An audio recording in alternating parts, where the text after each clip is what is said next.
touch on one of the things you mentioned briefly earlier, and it's about metrics. What about the metrics to enable a comprehensive overview for the security posture for the organization? And if you could only show three, what three would they be?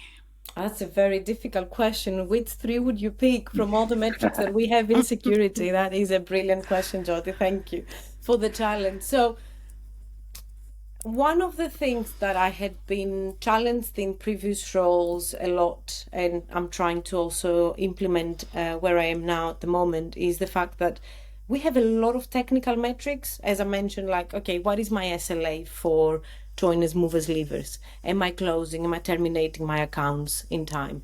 What is the vulnerability exposure that I have? So how many vulnerabilities have I got open outside of my SLAs? There's so many metrics that play into our day-to-day life, which you wouldn't surface to the board. It's too detailed. They don't necessarily need to know. So from my point of view, the metrics really that are ideal is whether you can combine them into one, ideally, if you can. And one of the things that worked really well where I've been before is what we started designing, which we called security score. So then we have the security score, a health score, like, if you use your credit score apps or your health score apps these days, you're very familiar, all of your score is from a scale of 1 to 100, and basically it's got different factors. If you could try and find out which are the key factors, like I definitely want to know that my infrastructure and my environment is patched for vulnerabilities, because this is one of the biggest roots in these days for us, that we're being exploited. That is definitely a metric that I need to start calculating, and I need to have in line with my risk appetite and say, am I fixing the things that I am identifying in line with my SLAs?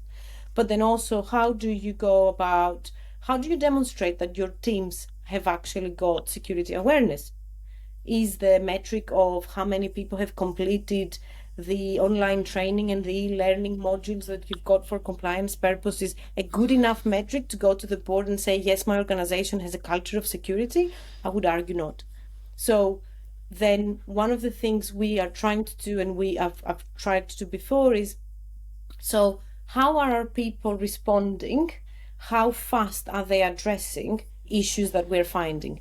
Be it on the design of a new product or a new feature, be it on the vulnerability that they had to fix and they didn't fix, be it on something that we needed to engage with them and said, look, that is something that needs your attention, and we found an issue here in your infrastructure, for example, can you get this resolved?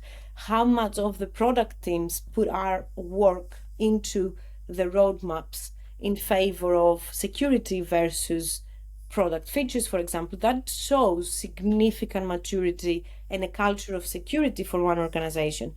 If you could create metrics that ladder up to that, and then you can go, my culture, my security culture is at a healthy level because of all of these reasons that we are tracking at a detailed level within the organization. You don't need to show that to the board necessarily.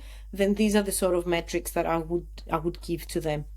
And obviously, how are you managing your risks, which I mentioned earlier?